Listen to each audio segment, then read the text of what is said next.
बिस्मिल्लाहिर्रहमानिर्रहीम, अस्सलामु अलैकुम, गुड मॉर्निंग, वेलकम टू सुबह सवेरे पाकिस्तान। मैं हूं हमजा थार और मैं हूं आपके साथ सैयदा इकरा बुखारी। उम्मीद करते हैं आप सब खैरियत से होंगे। और आज मैं आप लोगों के लिए एक बड़ी ही रिसर्च ढूंढी है और वो मैं पढ़ रही थी, तो मैंने सोचा कि क्यों ना डिस्कस भी की जाएगी, क्योंकि हम बहुत सारी चीज़ों को अपनी जो ज़िंदगी में हो रही होती हैं उनको नज़रअंदाज कर देते हैं। हम लोगों को लगता है कि जैसे ये तो आम सी बात है, तो इस तरह नहीं हो सकता, मतलब हम अपनी तरफ से एज्यूम कर लेते हैं, कोई ना कोई, बिल्कुल।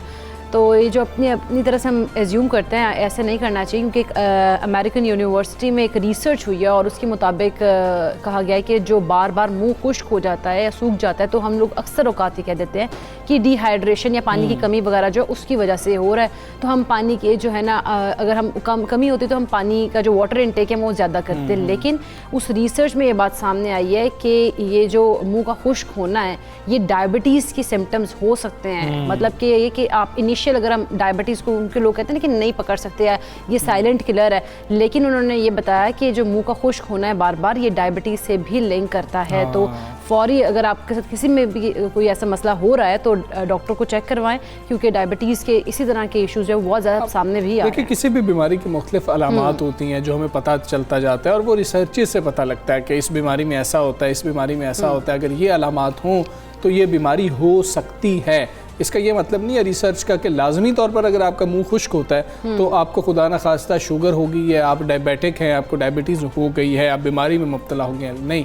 लेकिन वन ऑफ द रीजंस उन्होंने कहा है कि वो ये भी हो सकती है। तो अपनी, अगर आपका मुंह बार बार खुश्क हो रहा है, आप उसको डिहाइड्रेशन ही समझते हैं, क्योंकि आमतौर पर हम वाकई ये समझते हैं, चेक करवा लें, उससे पता लग जाएगा। जो बिल्कुल हम लोग चेक नहीं करवा रहे थे डॉक्टर को, हमें बहुत सारे मसाइल हो रहे होते हैं, लेकिन हम फिर भी हम खुद ही से डॉक्टर बने होते हैं, घर में हम चीज़ें जो हैं वो कर रहे होते हैं, अपने पर एक्सपेरिमेंट कर रहे होते हैं। एक्सपेरिमेंट करने से बेहतर है कि डॉक्टर्स के पास जाएँ, क्योंकि जो नॉलेज आपको बताएगा, जो वो आपको गाइड करेगा, वो बेहतर होगा, ना कि आप खुद से। वैसे ये भी हो सकता है कुछ टोटकों से ये मसला आपका ठीक भी हो जाए और आप फिर भी डायबिटिक हो, मतलब आपका मसला जो है वो वक्ती तौर पर हल हो जाए। लेकिन वक्ती तौर पर मसला हल हो जाए और आपको पता ही नहीं है कि आप डायबिटिक है, ये उससे भी खतरनाक बात है कि आपको पता ही नहीं, आपको इल्म ही नहीं होगा, और नेक्स्ट टाइम भी अगर वो मसला होगा तो शायद उसी टोटके से दोबारा, क्योंकि अक्सर टोटकों से मसले वक्ती तौर पर हल हो जाया करते हैं। लेकिन आपने ये भी तो देखना है ना कि क्योंकि डायबिटिक हैं तो मेडिकेशन की तरफ शायद जाना पड़ेगा, तो फिर हमें चले जाना चाहिए। तो ये एक रिसर्च है जो आज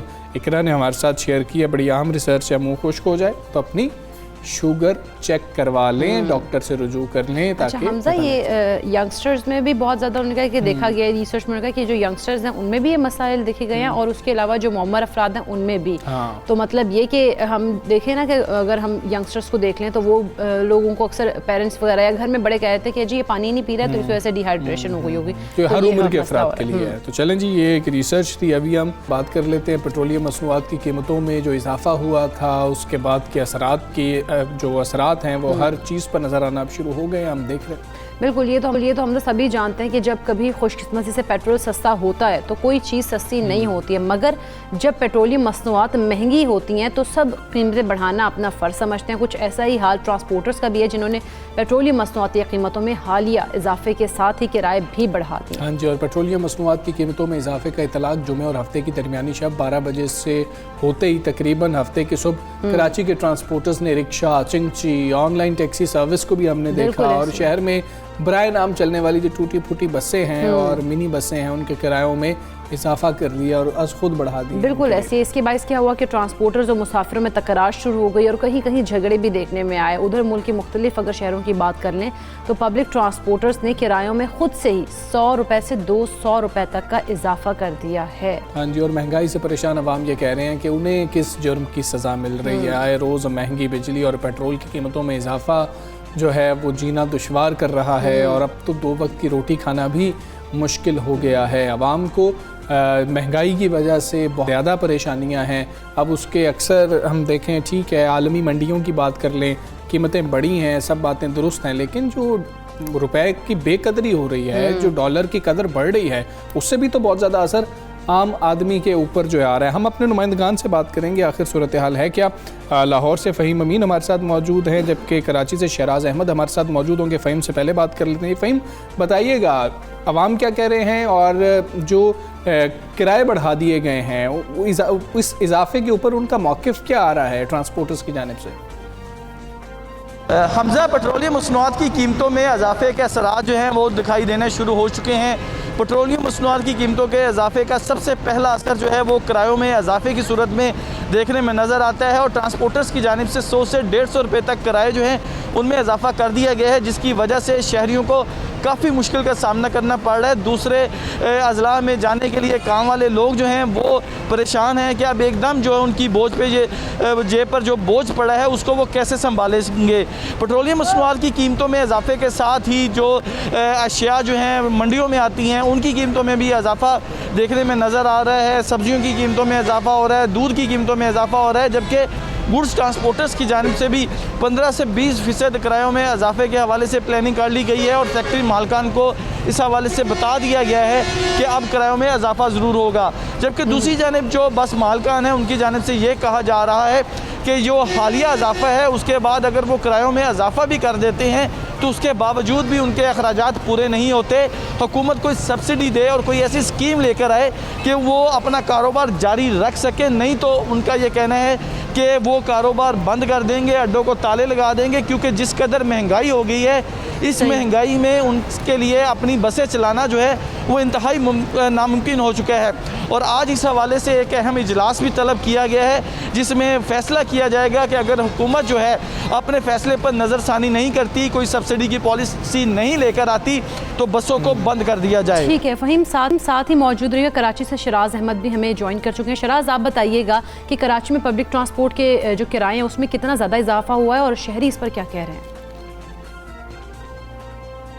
जी बिल्कुल, पेट्रोलियम मसनूआत की होशरुबा कीमतों में इजाफे के बाद जो है जहां शहरी बहुत ज़्यादा परेशान हैं, वहीं ट्रांसपोर्टर्स की जानिब से भी जो है शदीद बरहमी का इजहार वो किया जा रहा था। और हम देख रहे हैं कि गुज़िश्ता कई रोज़ से यही मुतालबा किया जा रहा है कराची के ट्रांसपोर्टर्स की जानिब से कि इस इजाफे को फौरी तौर पर वापस लिया जाए, बसूरत दीगर किरायों में होशरुबा इजाफा हो जाएगा। ताहम इस ऐलान के बाद हमने देखा कि पब्लिक ट्रांसपोर्ट जिसमें मिनी बसेस, रक्शे, टैक्सियाँ सभी शामिल हैं और कराची में 80% से ज़ायद ट्रांसपोर्ट जो CNG पे चला करता था अब वो भी शदीद परेशान हो चुका है, क्योंकि सिंध भर में कराची समेत 10 रोज़ के लिए CNG स्टेशन बंद हैं और अब तमाम तर ट्रांसपोर्ट जो है वो पेट्रोल और डीजल पर चल रहा है। और ऐसे में पेट्रोल और डीजल पर जब ट्रांसपोर्ट चलता है तो उनके अखराजात बढ़ जाते हैं। साथ ही साथ अब जो है वो गैस भी नहीं मिल रही है और पेट्रोलियम मसनूआत की कीमतों में भी इजाफा हो गया है। अब जो है शहरियों से वो इजाफी किराए जो हैं वो वसूल किए जा रहे हैं। जो किराया किसी भी इलाके का शहर के अंदर ट्रैवल करने में 500 से 600 रुपये होता था,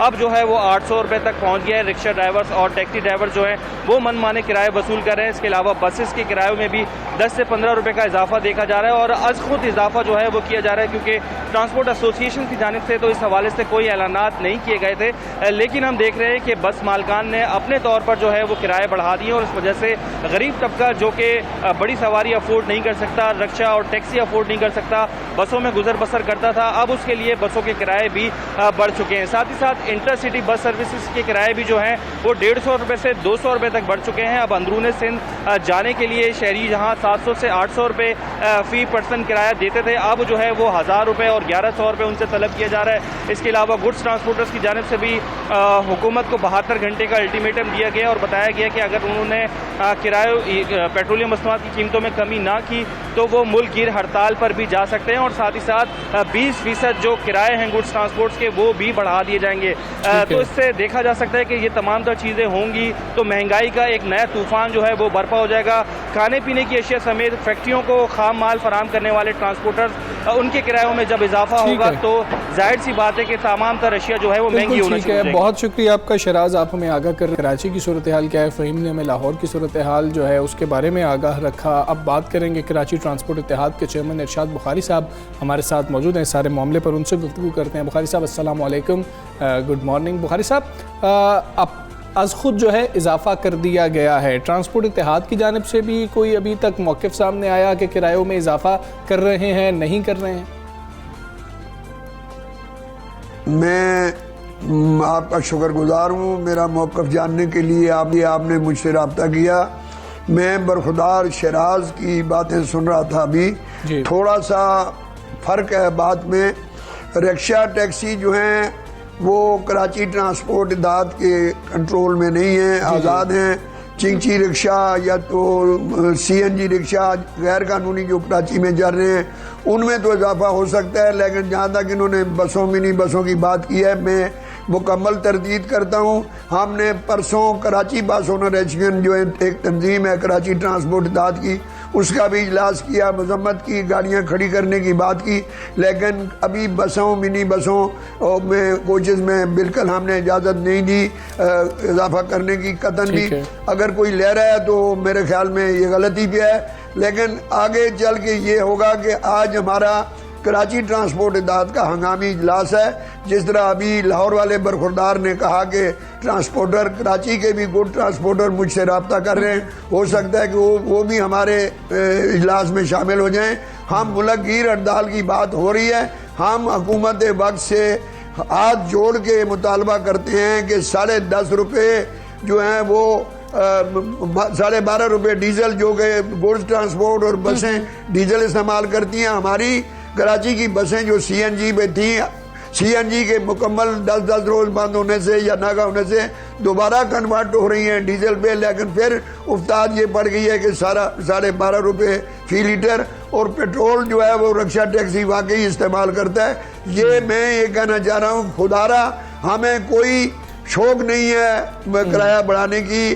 कराची के अवाम हमारे बहुत अच्छे अवाम हैं, बड़े तावन करते हैं और गरीब अवाम हमारी गाड़ियों में सफर करते हैं। बुखारी साहब जरा आपसे एक क्लैरिटी चाह रहे हैं। बुखारी साहब आपसे एक क्लैरिटी चाह रहे हैं। आप लोग आज जो हंगामी इजलास बुला रहे हैं, मीटिंग तलब की है, उसमें इजाफा करेंगे या फिर एहतजाज की कॉल देंगे या दोनों चीजें बैक वक्त? नहीं, मैं सख्ती से तरदीद करता हूँ। अभी हमारा आज के एजेंडे में ऐसी कोई बात शामिल नहीं है।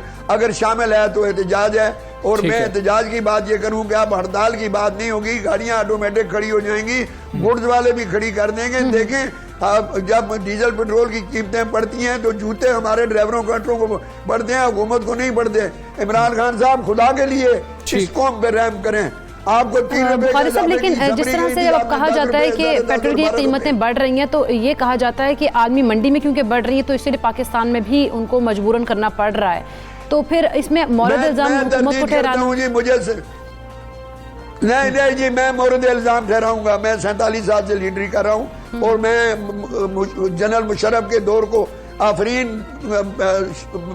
खराज तहसीन पेश करता हूँ कि उन्होंने अपने दौर में ऑयल कंपनीज को सब्सिडी देते थे। 6 महीने या साल के बाद थोड़ा सा इजाफा होता था डीजल पेट्रोल की कीमतों में। पीपल्स पार्टी की गवर्नमेंट आई, उन्होंने सब्सिडी खत्म कर दी, नवाज शरीफ ने। लिहाजा प्लीज फॉर गॉड सेक आप ऑयल कंपनीज को सब्सिडी दें। इमरान खान साहब भी दे सकते हैं। इतना ज्यादा इजाफा बैनुल-अक़वामी मंडियों में नहीं होता जहाँ ये बहाना बना के अपने पेट भरने के लिए। ठीक है, आपका मुतालबा सब्सिडी का है कि जिस तरह मुशर्रफ दौर में सब्सिडी दी जाती थी वैसे सब्सिडी दी जाए। लेकिन बुखारी साहब, आप लोगों पर भी एक इल्जाम लगता है कि ऐसे हंगामी इजलास आप लोग उस वक्त क्यों नहीं बुलाते हैं जिस वक्त पेट्रोल की कीमतें कम हो रही होती हैं? उस वक्त आप लोग क्यों फैसला नहीं करते कि किरायों में कमी होनी चाहिए?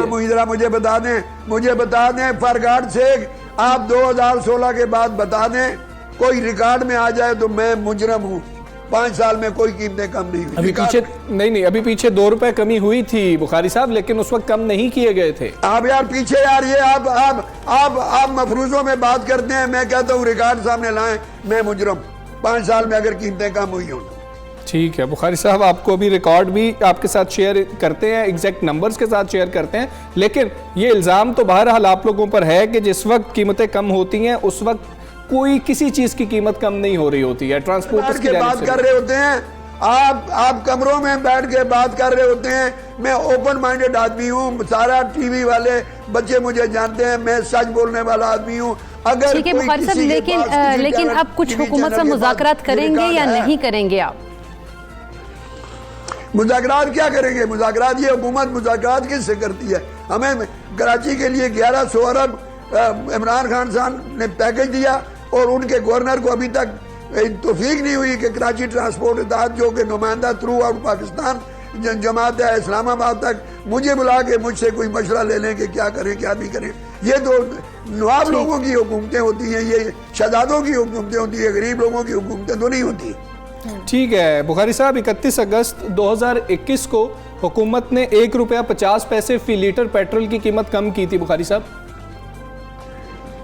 पेट्रोल की चीजें पे हम पेट्रोल इस्तेमाल नहीं करते, वेरी सारी टू से हमारी डीजल और सीएनजी गाड़ियां इस्तेमाल करती हैं। डीजल की बात करें और सीएनजी की बात करें। ठीक है बुखारी साहब, आपके साथ डीजल की भी जो है हम शेयर मैं करता हूँ कि डीजल की कीमत में क्या कमी आई थी। अच्छा बुखारी साहब, अगर हुकूमत आपके मुतालबात नहीं मानती और आप लोग किराए भी नहीं बढ़ाना चाह रहे हैं कि हम किराए भी बढ़ाएं, तो ये एहतजाज कब तक जारी रहेगा? नहीं, आप अप्रिशिएट करें ना इसको, आप अप्रिशिएट करें इसको कि हम किराया नहीं बढ़ाना चाह रहे हैं। वो ठीक है, उसको हम अप्रिशिएट करते हैं कि आप किराए नहीं बढ़ा रहे, लेकिन जब पब्लिक ट्रांसपोर्ट ही नहीं चल रही होगी, ट्रांसपोर्टर्स गुड्स ट्रांसपोर्ट नहीं चल रही होगी, तो आवाम को तो मुश्किलात का सामना होगा ना। कब तक? This is not only my responsibility, this is also responsibility of federal government. ठीक है, बहुत शुक्रिया इरशाद बुखारी साहब, आप सुबह सवेरे पाकिस्तान से गुफ्तगू कर रहे थे और देखा जाए तो खासे वो तो। अच्छा, डीजल की कीमत भी खैर उस वक्त ₹1 कम हुई थी। अब बुखारी साहब उस चीज़ के ऊपर हैं कि बज़ेद हैं कि वो नहीं हम लोगों ने किया था 31 अगस्त का जो हुकूमत की जानिब से नोटिफिकेशन था, उसमें हाई स्पीड डीज़ल ₹116.53 का था, जिसके बाद ₹115.03 का कर दिया गया था। तकरीबन ₹1.5 ही उसके अंदर कमी आई थी। तो ये भी एक प्रॉब्लम है कि हम फौरी तौर पर कीमतें बढ़ा रहे होते हैं और जब हुकूमत की जानिब से कमी भी हो रही होती है उस वक्त हम नहीं देख रहे होते कि कमी की जा रही है। बिल्कुल ऐसी, लेकिन हमजा वो फिर आगे से मौक़िफ़ ये आता है कि बढ़ाते 10 रुपये कमी ₹1 करते हैं तो वो तब भी उसमें भी थोड़ा हो रहा होता है। खैर हम आगे बढ़ेंगे। मुल्क में कोरोना के वार कमज़ोर तो पड़े हैं, लेकिन इसके साथ साथ हमने देखा है कि डेंगू जो है वो बहुत ज़्यादा हो गया और ख़ास तौर पर पंजाब और खैबर पख्तूनख्वा की बात करें तो वहाँ पर डेंगू की सूरत हाल मज़ीद ख़राब हो गई है। और महकमा सेहत के मुताबिक वफाकी दारुल-हुकूमत इस्लामाबाद में मज़ीद 152 शहरी डेंगू से बीमार हुए हैं और दही इलाकों में अब तक 2000 के करीब अफराद डेंगू का शिकार हो चुके हैं। बिल्कुल ऐसी, जबकि पंजाब भर से डेंगू के मजीद 508 मरीज सामने आए, जिनमें से 373 का ताल्लुक लाहौर से। और खैबर पख्तूनख्वा की बात करें तो डेंगू के 142 नए केसेस भी रिपोर्ट हुए हैं और जिसके बाद सूबे में मरीजों की मजमूई तादाद 3938 हो गई है। दूसरी जानिब सिंध में मजीद 53 अफराद में डेंगू वायरस की तस्दीक हुई है, जिनमें से 32 का ताल्लुक कराची से। बिल्कुल इसी हवाले से हम बात करेंगे। हमारे साथ मौजूद है डॉक्टर असद असलम साहब। अस्सलाम वालेकुम, गुड मॉर्निंग डॉक्टर साहब। अगर हम सूरत हाल देखें तो हॉस्पिटल में क्या सूरत हाल, प्रेशर ज़्यादा है और कितने मरीज़ जो हैं वो डेंगू के हवाले से जो है वो हॉस्पिटल्स में आ रहे हैं, प्रेशर ज़्यादा तो नहीं है? बिस्मिल्लाहिर्रहमानिर्रहीम। इस वक्त जो मैं आपको सिर्फ लाहौर की सूरत हाल बता दूं कि लाहौर में इस वक्त तकरीबन के करीब हॉस्पिटल हैं, पब्लिक सेक्टर और प्राइवेट हॉस्पिटल जो डेंगू के पेशेंट हैं।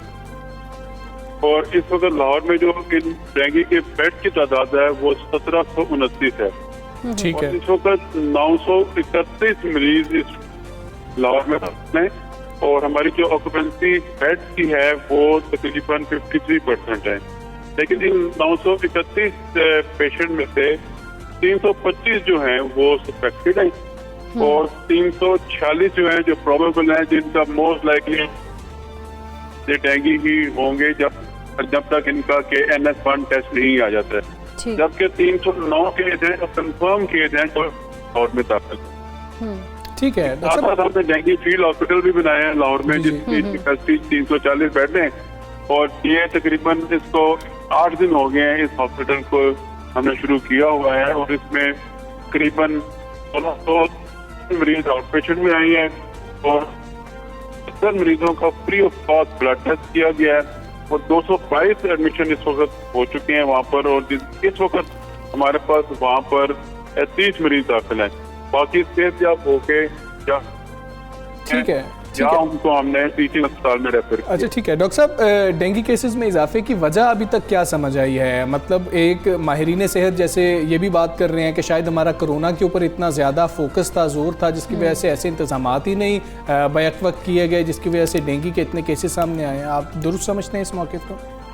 एक तो देखिए मच्छर इस वक्त पैदा हो चुका है, मच्छरों का बाकायदगी के स्प्रे भी किया जा रहा है, लेकिन एहतियात इसमें बड़ी लाजमी है। देखिए ये डेंगू का जो मच्छर है ना, ये जब शाम अंधेरा कम रोशनी होती है उसके बाद ये एक्टिव होता है और ये काटना शुरू करता है।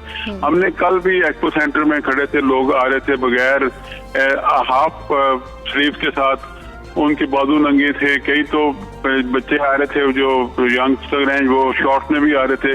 तो हम उनको समझाया, वहाँ पर भी समझाया कि देखें आप अपने पूरे बाजुओं को ढांप के रखें, टांगों को ढांप के रखें, शाम के बाद ये मच्छर काटता है और अगर जिस्म का कोई हिस्सा बाजू टांगे एक्सपोज होंगी तो आसानी से कट जाएगा। तो इसमें दरअसल एहतियात बड़ी जरूरी है और मच्छर रिपेलेंट का भी अपने जिस्म पर बने उससे एहतियात करेंगे। इंशाल्लाह टेम्परेचर कम हो रहा है, जब 15-16 डिग्री तक चला जाएगा तो इंशाल्लाह इसमें काफी हद तक कमी आ जाएगी।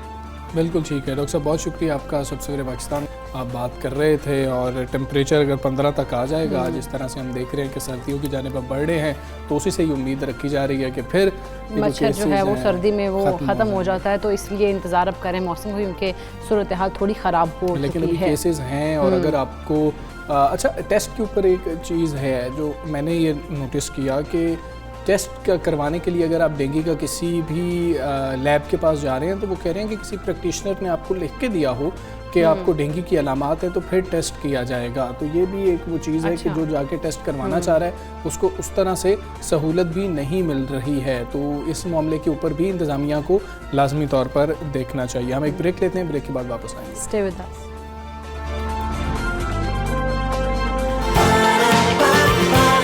सुबह सवेरे पाकिस्तान, सुबह सवेरे पाकिस्तान।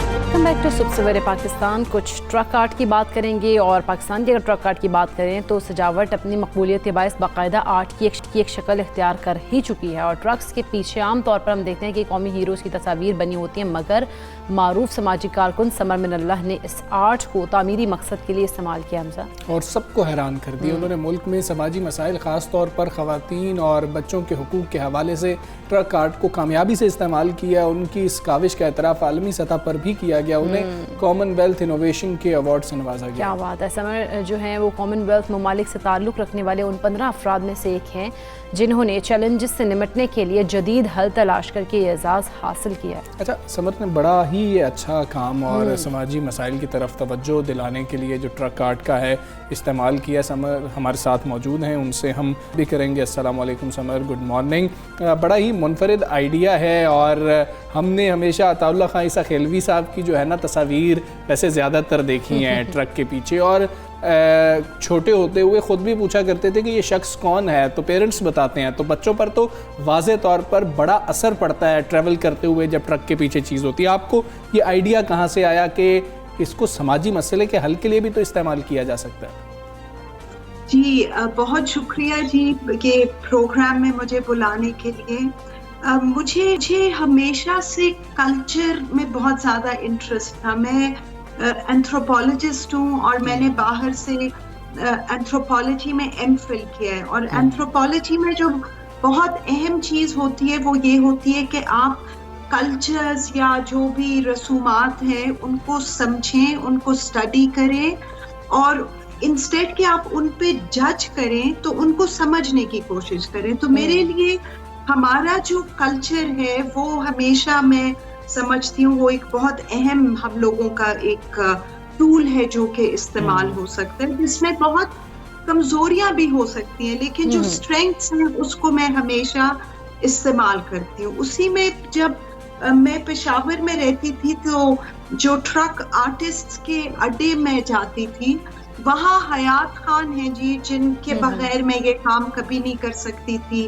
उनके साथ जो आर्टिस्ट हैं, उनकी जो टीम है जिसमें जावेद उस्ताद है, जिसमें ताहिर है, इन सब के बगैर मैं नहीं कर सकती थी। तो इनके पास मैं गई और मैंने इनसे ये रिक्वेस्ट की कि मैं चाहती हूँ कि हम जो ये स्वरा वन्नी की शादियां हैं इन पे मैं ट्रक के पीछे मैसेज चाहती हूँ कि ये गैर इस्लामी है और गैर कानूनी है। तो उन्हें महसूस हुआ कि मैसेज भी अच्छा है और क्यों ना हम इसको ट्राई करें। तो उसके बाद से जी हम मिल के करते रहते हैं और मुझे हमेशा लगा कि ये बहुत अच्छा आइडिया है, क्योंकि देखिए यकीनन समर ये एक अच्छा आइडिया है और इसके साथ साथ हम आपको मुबारकबाद भी देंगे अवार्ड पे कि कॉमनवेल्थ की जानिब से आपकी काविशों को सराहा भी गया। कैसा फील कर रही थी आप जब आपको अवार्ड मिला? तो जी बहुत ज़्यादा मुझे खुशी ये हुई जी, क्योंकि पूरी दुनिया से इस तरह के आइडियाज थे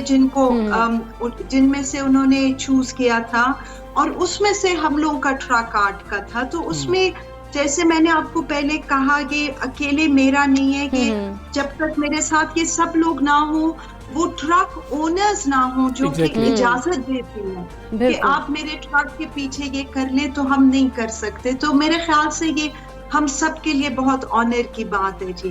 बिल्कुल जी समझ। ये जो ट्रक ओनर्स हैं वो बड़े इम्पोर्टेंट उनका भी किरदार था कि उन्होंने इजाज़त दे दी आपको। तो जब उनसे बात होती थी, अगर हम देख लें तो रिस्पांस कैसा होता था? क्या ज़्यादातर लोगों ने इजाज़त दे दी या बहुत कम लोग थे जो इजाज़त दे रहे थे कि हम इस इशू पर शायद कोई अवेयरनेस हम अपने ट्रक के ज़रिए फैलाना चाहेंगे? तो ऐसा होता है जी कि मैं यही हयात खान और हम लोग मिलके उनको कोई 5-6 एग्जाम्पल्स देते हैं और हम उनसे पूछते हैं कि इनमें से आपको कोई पसंद है। तस्वीरें हमेशा मैंने खुद ली होती हैं और वो बहुत पॉजिटिव बच्चियों की होती हैं, मतलब खुश होती हैं। उनको मैंने विक्टिम्स के तौर पे नहीं दिखाया होता, क्योंकि ट्रक भी उनके लिए एक बहुत इम्पोर्टेंट सा वो है, एक दुल्हन की तरह उसको वो सजाते हैं। तो उनके लिए बहुत जरूरी है कि वो इमेज भी अच्छा हो। तो वो उसमें से खुद चूज करते हैं। मैसेज भी अगर उनको लगे कि नहीं प्लीज आप इसको थोड़ा बदल दें, हम वो भी बदल देते हैं। तो क्योंकि हमारे लिए इम्पोर्टेंट है कि वो खुद भी इसको ओन करें कि ये हमारा एक प्रोजेक्ट है और ये मेरे ट्रक पे ये चीज मुल्क के एक कोने से दूसरे कोने तक जाएगी। अच्छा समर, दूसरे लोगों की तरफ से क्या रिस्पांस आ रहा है? क्या जो मैसेज देना चाहती थी, अवेयरनेस कैंपेन आपने एक किस्म की चलाई है, ये तो लोगों तक ये मैसेज पहुंचा भी है? लोग क्या कहते हैं इस पर आपको? देखिए जी, हमने कोहिस्तान के ट्रकों पे किया था, वहाँ के भी लोकल जो लोग हैं उनकी मदद से। और कोहिस्तान वो इलाका है जहाँ पाकिस्तान का सबसे कम लड़कियों का लिटरेसी रेट है। तो वहाँ हमने लड़कियों की तालीम के मैसेजेस किए और वो लोग बहुत ज्यादा खुश थे, क्योंकि वो कह रहे थे कि हमने कभी भी यहाँ कोई इस तरह का आइडिया नहीं ट्राई किया, क्योंकि वहाँ रिलीजियस लीडर्स इसके खिलाफ होते थे और भी उनके इश्यूज थे। तो ये वो कहते हैं कि सब लोग इसके साथ खुश हैं। और इस तरह मैंने फनी पे किया है, मैंने ये मैसेज किया है कि बेटियां कह रही हैं कि मेरे वालिद जो हैं वो मुझे जायदाद में हिस्सा देंगे, आपका क्या ख्याल है? तो मर्दों को भी मैंने एज पार्टनर्स, एज हीरोज दिखाए, क्योंकि बहुत इस तरह के वालिद होते हैं जो कि अपनी बेटियों के साथ खड़े होते हैं। तो मैं उन लोगों पे लाइट जरा सा डालना चाहती हूँ इस कैंपेन के। ठीक है समर, एक ट्रक के पीछे मैंने खुद लिखा हुआ देखा, फिर वो तस्वीर भी मैंने देखा कि उसी ट्रक की बहुत ज़्यादा वायरल हो रही थी। बेटी को जायदाद के हक से महरूम करना गैर इस्लामी और गैर कानूनी है। ये हमारी इसी कैंपेन का हिस्सा था। एक तो ये बता दीजिएगा, और दूसरा ये कि जिस वक्त इस ट्रक के ऑनर से आपने बात की कि मैं ये लिखना चाह रही हूँ, मेरा ये आइडिया है, तो उनका रिस्पांस क्या था? बिल्कुल जी, वो मैंने ही वो वाला ट्रक किया है और उसमें देखिए इतनी अहम बात है। हम जब खवातीन की राइट्स की बात करते हैं, इस्लाम एक वो रिलीजन है जो कि लड़कियों, औरतों को माशी तौर पे एम्पावर करता है, लेकिन और वो जायदाद के थ्रू करता है, लेकिन हम वो भी अपने कल्चर के नाम पे उनसे ये हक ले लेते हैं। तो यही बात मैं ट्रक ओनर से बात करती थी कि हमें तो फख्र होना चाहिए कि हम इस रिलीजन की बात कर रहे हैं कि ये इस्लामी एक वो है। तो फिर वो मान जाते थे, वो कहते थे बिल्कुल हमारे इलाके में भी इस चीज को अहमियत नहीं दी जाती। तो मुझे खुशी होती कि जब वो भी इस चीज को मान के फिर उसको पेंट करवाते थे। ठीक है समर, आपके फ्यूचर प्लान्स क्या हैं? आपने अभी तक इतना जबरदस्त काम किया, फ्यूचर में क्या काम करने का इरादा रखती हैं? देखिए, यूं तो मैं डॉक्यूमेंट्रीज बनाती हूँ जी, वो तो मैं बनाती रहती हूँ, लेकिन अभी हम और ट्रक्स करेंगे, क्योंकि जितने ज्यादा पाकिस्तान के ट्रक्स पे हम के इम्पोर्टेंट मैसेजेस कर सकते हैं, उतना ही लोगों की सोच में तब्दीली आएगी, क्योंकि एक ट्रक मुल्क के एक कोने से दूसरे कोने तक जाता है और उन लोगों तक रसाई है उसकी जिन तक हम पहुंचना चाहते हैं, जो कि रूरल।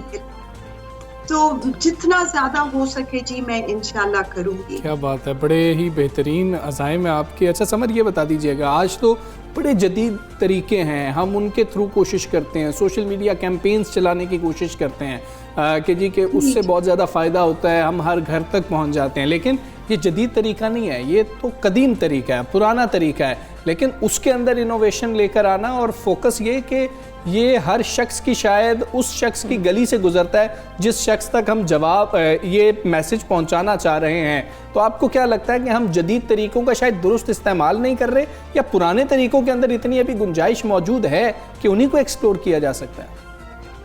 जी, ये आपका बहुत अहम सवाल है जी। मैं एज एन एंथ्रोपोलॉजिस्ट हमेशा अपने जो हमारे कदीम रिवायात हैं जिनमें स्ट्रेंथ है, उनको फिर से सामने लाने की कोशिश करती हूँ। और जहाँ के मैसेजेस की बात है जी, मैंने अगर पश्तो में बीबी शीरीने बहुत मशहूर गाना था, मैंने उस गाने के थ्रू लड़कियों के राइट्स के लिए फिर से वो सिंगर्स के साथ किया। तो मेरे ख्याल से जो हमारी स्ट्रेंथ है, इंस्टेड के हम बाहर के वो चीजें यहाँ अप्लाई करें जिनके साथ हमारी ऑडियंस नहीं रिलेट कर सकती। हमारी ऑडियंस मेरे नजदीक वो लोग हैं जो कि मेजॉरिटी देही इलाकों में रहते हैं, वो अंग्रेजी समझते, वो कुछ और ये सैवी चीजों को नहीं समझते। तो हमें उनके मुताबिक वो चीजें डिजाइन करनी होंगी जो उनके दिल पे लगती हैं, और वो फिर ट्रक एक वो एग्जाम्पल है जी। ठीक है समर, बहुत शुक्रिया आपका। सुबह पाकिस्तान का आप हिस्सा बनी और बहुत ही अहम काम कर रही हैं। और वाकई ट्रक आर्ट की हम बात करें इकरा, हमेशा से ही ट्रक के पीछे जो अशार लिखे होते हैं, कहावतें लिखी होती हैं, तस्वीर होती हैं, या और कुछ लतीफ़े लिखे होते हैं, अच्छा, तो वो आपको याद रह जाते हैं और बड़े अट्रैक्ट करते हैं, और हर कोई उनको पढ़ता है, हर कोई मतलब देख रहा होता है, और हर एक को पता होता है कि ट्रक के पीछे क्या लिखा होता है। उनके हम लोग भी देखे तो हम लोग को पता होता है कि ट्रक के पीछे तो ये लिखा होता है, रास्ता लो, मतलब कि इस तरह की चीजें ना जो आपको याद रह जाती हैं। एग्जैक्टली याद रहती हैं। तो अगर ये ट्रक के आर्ट के पीछे उन्होंने ये इस तरह से पिक्चर्स के थ्रू मैसेज पहुंचाया, तो यकीनन ये बहुत ज़्यादा इफेक्टिव भी होगा। और उन इलाकों में जहाँ पर अगर हम बात करें सोशल मीडिया वगैरह जो है वहाँ पे नहीं है, वो चीज़ें नहीं है वहाँ पर, इस तरह से इंटरनेट की फैसिलिटीज़ नहीं, और वहाँ जाते हैं ये ट्रक्स और मैसेज वहाँ देते हैं लोगों को, तो ये यकीनन बहुत ही मुस्बत चीज़। खैर हम अब आगे बढ़ेंगे मुआशी हवाले से, क्योंकि कोई हम लोग इंतज़ार में होते हैं कोई अच्छी खबर आ जाए। अच्छी खबर नहीं सुनने को मिल रही होती, लेकिन एक अच्छी खबर है, वो ये है कि मुल्क के टेक्सटाइल और कपड़ों की जो बरामदात है उसमें इजाफा देखा जा रहा है, जो कि खुशाइंद भी है। हाँ जी, पाकिस्तान ब्यूरो ऑफ स्टेटिस्टिक्स के जारी करदा दादुशुमार के मुताबिक टेक्सटाइल और कपड़ों की बरामदात ने रवां साल की पहली सहमाही में 27.41% इजाफे के साथ $4.4 बिलियन का इजाफा जो है वो बिल्कुल ऐसी है। आलमी मार्केट की हम हमजा बात करें तो आलमी मार्केट से बढ़ती हुई मांग के साथ बरामदी जो आमदनी है उसमें तरक्की की रफ्तार मुस्तहकम है, क्योंकि एक साल पहले की अगर हम बात करें तो उसके मुकाबले में सितंबर में बरामदात में 25% से ज़ायद इजाफा भी हुआ। ऐसे ही, और ये ख्याल किया जाता है कि शुमाली अमरीका और यूरोपीय ममालिक में लॉकडाउन में नरमी पाकिस्तानी टेक्सटाइल सामान के लिए टॉप की मार्केट्स जो हैं वो बरामदात को बढ़ाने में मुआविन साबित होंगी। और पिछले बजट में हुकूमत ने खाम माल की दरामद पर ड्यूटी और टैक्सेस में नुमाया कमी भी की थी। बिल्कुल ऐसे ही है। उन्होंने कहा था कि ताकि बरामदी जो मसनूआत हैं उनकी जो इनपुट है वो लागत उसको कम किया जा सके, और लिक्विडिटी के मसाइल जो हैं उनको बड़ी हद तक रिफंड के साथ साथ नकद सब्सिडी की अदायगी से भी हल किया गया, जबकि हुकूमत बरामदी सनतों को गैस, LNG और बिजली पर सब्सिडी देने की तजवीज़ को भी हतमी शक्ल दे रही है। तो बिल्कुल ऐसे ही है जी। इसी हवाले से हम बात करेंगे, हमारे साथ इस वक्त मौजूद हैं पावर लूम्स ओनर्स एसोसिएशन मियाँ वहीद खालिक रामे साहब। मियाँ वहीद खालिक रामे साहब, अस्सलाम वालेकुम, गुड मॉर्निंग। ये सर ये बातें दुरुस्त हैं, बिल्कुल ऐसे ही है कि टेक्सटाइल के लिए बहरहाल पाकिस्तान में बेहतर जो है सूरत हाल है। रवा माली साल के पहले क्वार्टर में टेक्सटाइल और कपड़ों में 27% की ग्रोथ हुई है। आप समझते हैं कि ये कितनी ज़बरदस्त बात है? जी, ये एक बहुत ही वेलकम साइन है पाकिस्तान की इकोनॉमी के लिए कि पाकिस्तान की इकॉनमी जो हमारी एक्सपोर्ट्स थी जो सिर्फ $9 बिलियन रह गई थी, अब बढ़ रही है। हमारी इकॉनमी जो है वो एक स्ट्रॉन्ग साइड पर जा रही है, पॉजिटिव समेत पर जा रही है। और इस वक्त हमने जो पहला क्वार्टर है उसमें 28.67% इंक्रीज़ किया है, जो कि तकरीबन $3 बिलियन बनता है। मैं समझता हूँ ये पाकिस्तान की इकॉनमी के लिए एक बड़ी ज़बरदस्त चीज़ है। इससे ना सिर्फ पाकिस्तान की इकॉनमी जो है वो जो है एक जगह के ऊपर कायम हुई है, हमने अपना फॉरेन मंडियों के अंदर अपना वकार बनाया है, अपना जो हमारा बायर था उसको हमने दोबारा रीगेन किया है। और ना सिर्फ हमने रीगेन किया बल्कि नई मार्केट्स कैप्चर की हैं, क्योंकि कोविड के अंदर दुनिया में बहुत सारी ऐसी मार्केट्स थी जिसके अंदर बाकी ममालिक का एक्सेस खत्म हो गया था। तो पाकिस्तान को एक अपॉर्चुनिटी मिली थी and by the grace of Allah almighty we capture those market. और जिसका नतीजा आज ये है कि 2020-21 में हमारी अगर एक्सपोर्ट्स जो $13 बिलियन थी अब $15.25 बिलियन हो गई है। ये एक बहुत बड़ा साइन है। और फिर आप देखें कि एक कंटिन्यूसली हमने एक महीने के अंदर हमने 2.25 से लेकर 2.95 बिलियन तक एक महीने के अंदर एक्सपोर्ट्स के रिकॉर्ड कायम किए हैं, जो मैं समझता हूं कि पाकिस्तान की मईशत के अंदर पहले कभी हुआ ही नहीं था। ये इसमें बहुत बड़ी ब्लेसिंग है हमारे कंट्री के लिए कि हम बेहतरी की तरफ जा रहे हैं। और हमारे मुल्क का इसमें बहुत बड़ा हाथ जो मैं समझता हूं कि प्राइम मिनिस्टर ऑफ पाकिस्तान ने जो इनिशिएटिव लिया कि उन्होंने कहा कि हम एक्सपोर्ट्स को बेहतर करेंगे। तो एक्सपोर्ट की बेहतरी के लिए ये ज़रूरी था कि वो एक्सपोर्टर्स को रिफंड देते, एक्सपोर्टर्स को जो है उनको थोड़ा सा उनको आगे आने के लिए वो सहूलतें फराहम करते। तो इसका नतीजा देखिए हमारी इंडस्ट्री ने, लेकिन इस जबरदस्त ग्रोथ के पीछे रीजंस क्या हैं, वजूहात क्या हैं कि हमने इतनी पॉजिटिविटी देखिए इसमें ग्रोथ हुई है? जी मैं सॉरी, मैं आपसे पूछना चाह रही हूँ कि जो ज़बरदस्त ग्रोथ हुई है और जिसको आप अप्रिशिएट भी कर रहे हैं और आप डिफरेंट फैक्टर्स भी बता रहे हैं, तो इसकी अगर हम बेसिक वजूहात पूछें तो वो क्या है? बेसिक वजूहत ये है कि जब हुकूमत ने हमारा जो ब्लड लाइन होती है वो होता है रिफंड्स, क्योंकि हमारा पैसा जो हुकूमत के पास था उन्होंने वो हमें रिफंड्स वापस किए और बहुत ही स्पीडली वापस किए। और फिर हमने जो फॉरेन हमारे अंदर एक कैपेसिटी, हमारे अंदर एक देखिए हमारा जो क्वालिटी ऑफ हमारी प्रोडक्ट है ये पूरी दुनिया में मानी जाती है। हम दुनिया के बेहतरीन बाइंग हाउसेस के साथ काम करते हैं, तो हमें एक एक्सेस जो है वो मिली थी जो कोविड के अंदर, तो हमने अपना परफॉर्म करके दिखाया। इस वक्त आप गवर्नमेंट सेक्टर को ले लें, आप नेटवेयर सेक्टर को देख लें, नेटवेयर सेक्टर ने 34.12% जो है वो ग्रो किया है और $3.8 बिलियन की 2 माह के अंदर उन्होंने इंक्रीज करके दिखाई है। गारमेंट सेक्टर ने 22.57% इंक्रीज किया है। लेदर गारमेंट्स के अंदर आपको 14.2 बिलियन मिलेगा। फिर टॉवल के अंदर आपको 15% इंक्रीज मिली है। आपको अगर आप देखें तो हमारी जो बेडवेयर की इंक्रीज है वो 28% इंक्रीज हुआ है। यानी कि ओवरऑल टेक्सटाइल इंडस्ट्री जिसका कोई बुरा हाल था, जिसको कोई पूछ नहीं रहा था, ये अगर आप गवर्नमेंट को भी इसका क्रेडिट दें तो ये कोई बुरी बात नहीं है कि गवर्नमेंट ने इंसेंटिव्स दिए, गवर्नमेंट ने इनकी बातें सुनी, हमारे एक्सपोर्टर की, हमारे टेक्सटाइल ओनर्स की। तो फिर जब दोनों सारे पार्टीज मिलकर स्टेक होल्डर्स बैठते हैं, उनकी बातों को सुना जाता है और उसके ऊपर आप रेसिप्रोकेट करते हैं, तो उसका नतीजा यकीनन यही निकलता है। और बाकी तो all the blessing of Allah almighty कि we got the chance and we proved ourself that we are one of the best in the world and our products, हमारी जो कैपेसिटी है, हमारी प्रोडक्ट जो है दुनिया के बेहतरीन बाइंग हाउसेज जो हैं, अगर आप सॉक्स के अंदर देख लें तो वो दुनिया की बेहतरीन कंपनीज जो हैं वो पाकिस्तान के साथ बिजनेस कर रही हैं। आप बेड लिनन में देख लें, आप होम टेक्सटाइल में देख लें, तो we are leading in the world. मियां साहब ये यहाँ पर ये भी बता दीजिएगा कि हम देख रहे हैं कि टेक्सटाइल सेक्टर में अगर इतनी बेहतरी आई है तो हम यही एक्सपेक्ट कर रहे हैं कि आने वाले सालों में भी जो है मज़ीद ग्रोथ देखने को मिल रही होगी। मज़ीद हम रोज़गार के मौके कितने पैदा होंगे, ये आप कुछ बता सकते हैं हमें कि मज़ीद नौकरियां कितनी पैदा होंगी टेक्सटाइल सेक्टर से सर? जी ये बड़ा आपने खूबसूरत और पर्टिनेंट क्वेश्चन किया कि इसको सस्टेन कैसे करना है। तो इसके सस्टेन करने के लिए अभी कुछ दिन पहले आल पाकिस्तान जो हमारा टेक्सटाइल एसोसिएशंस हैं, वैल्यू एडेड टेक्सटाइल एसोसिएशन, हमने एक प्रेस कॉन्फ्रेंस भी की है।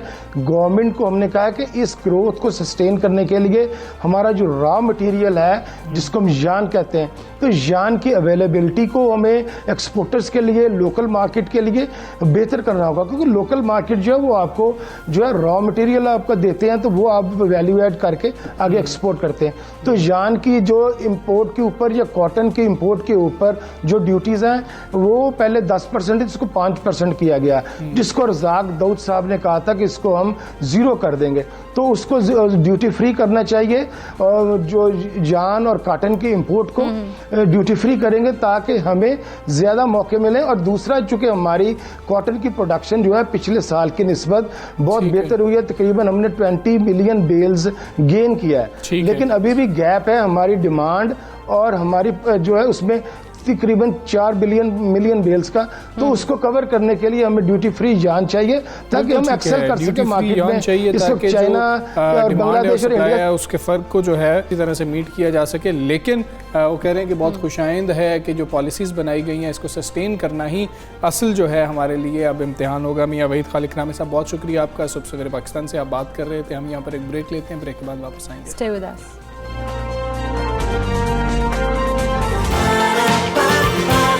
सुबह सवेरे पाकिस्तान,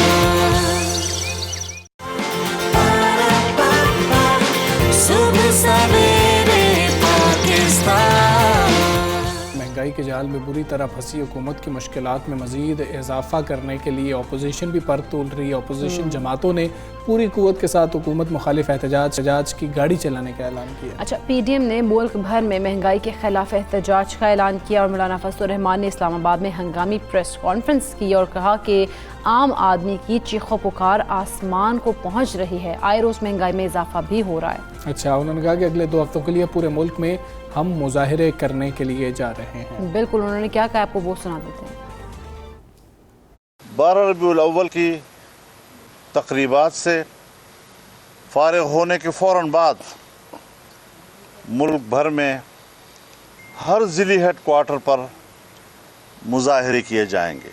महंगाई के ख़िलाफ़ मुल्क भर में एक भरपूर तहरीक शुरू की जाएगी। जी, तो मौलाना फजलुर रहमान की गुफ्तगू आपने सुनी। उज़ाना है कारसाज की 14वीं बरसी पर पीपल्स पार्टी ने कराची में पावर शो किया और बिलावल भुट्टो ने जलसे से खिताब के दौरान हुकूमत पर तीर अंदाजी की और बिलावल ने कहा कि सबको नजर आ रहा है कि पीपल्स पार्टी की हुकूमत आ रही। बिल्कुल, उन्होंने मज़ीद ये भी कहा कि वज़ीर आज़म का फैसला कोई और नहीं करेगा, बल्कि हम वार्निंग दे रहे हैं कि उनकी उल्टी गिनती शुरू हो चुकी है। तो बिलावल भुट्टो ने क्या कहा, आपको पहले वो सुना देते। खान साहब को वार्न कर रहे हैं कि उसकी उल्टी गिनती शुरू हो चुकी है। सबको नजर आ रहा है कि पीपी का हुकूमत आ रही है। बिलावल भुट्टो जरदारी की गुफ्तगू आपने सुनी है। इसी सारे मामले पर हम बात करेंगे। सीनियर सियासी तज्ज़ियाकार हारून रशीद साहब हमारे साथ मौजूद हैं। अस्सलाम वालेकुम, गुड मॉर्निंग। हारून साहब, PDM ने हालिया महंगाई के खिलाफ मुल्क भर में एहतजाजी मुजाहिरों का ऐलान कर दिया है। आपको समझते हैं कि अपोजिशन महंगाई के हवाले से अपना मुतबादिल प्लान जो है वो कौम को या आवाम को दे सकेगी? देखिए, महंगाई के अवामल सिर्फ ये नहीं है कि रियासत के रेट नहीं है और हुकूमत ठीक परफॉर्म नहीं कर रही। पेट्रोल की कीमत $40 से बढ़ के कोई $85 के करीब जा पहुंची, $84.5 तकरीबन हो गई है। गैस की कीमत में 5 गुना तक इजाफा हुआ है। चीनी और गंदम की कीमतों में 20 से 25% इजाफा हुआ है। फिर ये है कि ये मुल्क जो अपनी तमाम ज़रूरी ज़रूरतें खुद पूरी करता था, इसमें ज़राअत में तवज्जो नहीं दी गई। अब 80% दालें आपकी ऑस्ट्रेलिया और न्यूजीलैंड से आती हैं। इंडिया से आपकी तजारत बंद है, जो खोलनी चाहिए। मतलब दुश्मनी अपनी जगह। चीन और अमेरिका में तो, चीन और इंडिया में तो मसले तसादम हो रहा है, मगर तजारत तो उनकी जारी है। अगर दालें और प्याज टमाटर इंडिया से आएँ तो ज़ाहिर है उस पर बहुत कम अखराजात होंगे। कहाँ न्यूजीलैंड इतनी दूर वाक़ है और ऑस्ट्रेलिया, उसके किराए आपको अदा करना पड़ते हैं। फिर ये है कि ये फ्यूल प्राइसेस जो है ये बड़ी तबाही लाते हैं। जब ये प्राइसेस की दुगनी से ज़्यादा हो गई, दुगनी हो गई दुनिया में, ज़ाहिर है यहाँ बड़ी है, तो उसका असर हर चीज़ पे होता है। रह गई अपोजिशन, उसके पास कभी कोई प्लान था न है न होगा। उनके पास एक प्लान है, वो हर अपोजिशन का ये होता है। हुक्मरान चोर है, डाकू है, लुटेरा, होते भी हैं बाज चोर और लुटेरे, लेकिन कोई मंसूबा नहीं। मंसूबा ये है कि पैदावार कैसे बढ़ेगी ज़री, मंसूबा ये सनती पैदावार कैसे बढ़ेगी, मंसूबा ये है फ्यूल कैसे सस्ता होगा, उसको कोई उसको तरीका बताए ना, कैसे सस्ता होगा फ्यूल, सिविल सर्विस कैसे बेहतर काम करेगी, अदलिया कैसे बेहतर काम करेगी, लोगों की ज़िंदगियों में सुकून और ठहराव कैसे आएगा, खुद महंगाई को कंट्रोल करने के लिए मसलन गल्ला मंडियों में क्या करेंगे, और ये फ्रूट और वेजिटेबल मंडियों में क्या करेंगे, मिडिल मैन का मुनाफा कैसे कम करेंगे, किसान को कौन सी सहूलतें देंगे, पैदावार कैसे बढ़ेगी गंदम की और दालों की, कोई प्लान नहीं है, सिर्फ रिटारक है। और इस रिटायरमेंट का कोई नतीजा निकलने वाला नहीं है। लोग इमरान खान से नाखुश हैं महंगाई की वजह से, लेकिन लोग मौलाना फजलुर रहमान जैसे लोगों से और बिलावल से और अपना मरियम से और शहबाज शरीफ से हारून साहब, मैं के खिलाफ पीडीएम के मुजाहिरों को आप समझते हैं कि कोई गैर मामूली पजीराई मिलने का इम्कान है? और अगर महंगाई के इशू पर भी पीडीएम की कॉल पर कोई नहीं आता तो फिर पीडीएम के पास रह क्या जाता है? अपोजिशन क्या कर सकती है फिर? अपोजिशन के मुजाहरों में जैसे पहले लोगों ने सर्दमेरी का मुजाहरा किया, अब भी सर्दमेरी का मुजाहरा करेंगे। लोगों को क्या पड़ी है, लोग जानते हैं, लोग इन सबको भुगत चुके हैं। इमरान खान को भुगत रहे हैं, इनको पहले भुगत चुके हैं, तो लोग इनके जलसों में किस लिए जाएंगे? लोग टेलीविज़न पे देख लेते हैं ना, सारी तकरीरें सुन लेते हैं। मीडिया जब लाइव दिखाता है तो कोई आदमी मीनार पाकिस्तान तक क्यों जाए, या लियाकत बाग क्यों जाए, या कराची में एक दूर दराज जलसागाह में क्यों जाए? इसका कोई सवाल पैदा नहीं होता। और मौलाना फजलुर रहमान की तकरीर में या बिलावल की या मरीम की तकरीर में ऐसी क्या कशिश हो सकती है? उनके हार्डकोर वर्कर्स जा सकते हैं, वो भी हमने देखा है कि लाद कर लाए जाते हैं ट्रकों पे, बसों पे और वैगनों पे। तो अपोजिशन के पास कोई फार्मूला नहीं है और ना कोई फार्मूला पेश करने की वो ज़रूरत महसूस करते हैं। उनका ख्याल ये है कि इस्टेब्लिशमेंट को मैसेज दें, इंटरनेशनल फोर्सेस की से मदद मांगें और इमरान खान को उठा फेंकें और इक़्तिदार में आ जाएं। और इक़्तिदार में ये मौलाना फजलुर रहमान और बिलावल और मरियम क्या, आज कोई दुनिया का अजीम तरीन मुदब्बर भी आ जाए, इस वक्त महंगाई कम नहीं कर सकता। थोड़ा बहुत फ़र्क मैनेजमेंट से पड़ सकता है, ज़्यादा नहीं पड़ सकता। ठीक, हारून रशीद साहब, अगर हम देखें हुकूमती मुद्दत अब ख़त्म होने में सिर्फ 2 साल से भी कम का अर्सा हम देख लें कि वो बाकी है, तो बिलावल का इस तरह का बयान सामने आना कि हुकूमत की अब उल्टी गिनती शुरू हो गई है, तो ये ऐलान कोई बेमायनी नहीं लगता आपको? गुजारा ये टाइम से इसका ताल्लुक नहीं है। बिलावल के तो वोट है ही नहीं, पीपल्स पार्टी के कहाँ वोट हैं? दही सिंध में हैं, और दही सिंध में भी इसलिए हैं कि वो सिविल सर्विस की मदद से, अफसरों की मदद से, पुलिस की मदद से धांधली करते हैं, टिकाक है, और कोई उनके खिलाफ खड़ा होने वाला नहीं है। शहरी सिंध उन्हें फारग कर चुका है, पंजाब में उनका वजूद नहीं है, पख्तूनख्वा में नहीं है, शहरी सिंध में नहीं है, तो बलूचिस्तान में नहीं है। बिलावल के तो इक़्तिदार में आने का सवाल ही नहीं पैदा होता। अगर नई मर्दनशुमारी हो गई सिंध में भी पीपल्स पार्टी आसानी से पहुंची। हारून साहब, बिलावल ये भी कह रहे थे कि इमरान खान अदालत, election commission, media, social media इदारों को अपनी टाइगर फोर्स बनाना चाहते हैं। और आप नहीं समझते जिस तरह से मरीम नवाज साहिबा के हवाले से उन्होंने जिस तरह के बयानात दिए इस्टेब्लिशमेंट और मौजूदा हुकूमत के ख़िलाफ़ किसी तनाव की, तो वो पीपल्स पार्टी भी उसको हवा देना चाह रही है। तो क्या इस मश्क से कोई पीपल्स पार्टी फ़ायदा उठाना चाह रही है? कोई फ़ायदा होगा या चांस ही नहीं है? इमरान खान जो कर रहे हैं सो कर रहे हैं, वो लोगों को मालूम है। बिलावल से हमें पूछने की ज़रूरत नहीं है, हमें भी अल्लाह ने आंखें भी दी हैं और दिमाग भी अता किया।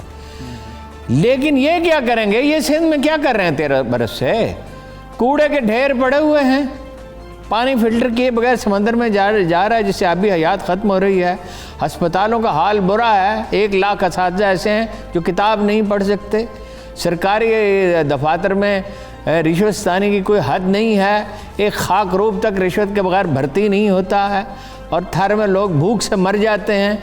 हालांकि चंद 5-7 लाख आदमियों को गंदम फराहम करना क्या मुश्किल है? तो मेरा नहीं। ठीक, हारून साहब बहुत शुक्रिया आपका। सुबह सवेरे पाकिस्तान से आप बात कर रहे थे, और हारून साहब ये समझते हैं कि कोई फ़र्क नहीं पड़ेगा, और अगर अपोजिशन ये बातें कर भी रही है तो अपोजिशन के पास प्लान तो है कोई नहीं। और शायद अवाम भी अपोजिशन के साथ खड़े होने को तैयार बिल्कुल ऐसे ही नहीं होंगे। लेकिन अवाम को एक पल भी चैन नहीं है। एक मसला जान छोड़ नहीं रहा होता, दूसरा अन टपकता है। कोरोना और डेंगू से लड़ रहे थे, अब पंजाब के शहरियों के सरों पर स्मोक का खतरा मंडला रहा है। आज सुबह अगर आप लाहौर में आपने आंख खोली है तो आपने देखा होगा कि आप वाज़े तौर पर स्मोक के असरात देख सकते हैं। बिल्कुल ऐसे में हम लोग या आप लोग भी समझ रहे होंगे कि शायद अब ये फॉग स्टार्ट हो गया, तो फॉग नहीं है, ये स्मोक है। और लाहौर में अगर हम बात करें पंजाब के मुख्तलिफ शहरों में फ़ज़ाई आलूदगी बढ़ने से स्मोक का खदशा जो है वो हर गुजरते दिन के साथ अब बढ़ता चला जा रहा है। महकमा माहौलियात पंजाब के मुताबिक लाहौर सूबे का आलूदा तरीन शहर रहा है। हाँ जी, साहिवाल दूसरे नंबर पर रहा है। लाहौर में एयर क्वालिटी इंडेक्स की बात करें 265 रिकॉर्ड किया गया था और स्मोक का सबसे बड़ा 43% जो सबब है वो गाड़ियों के धुएं को ही करार दिया गया है।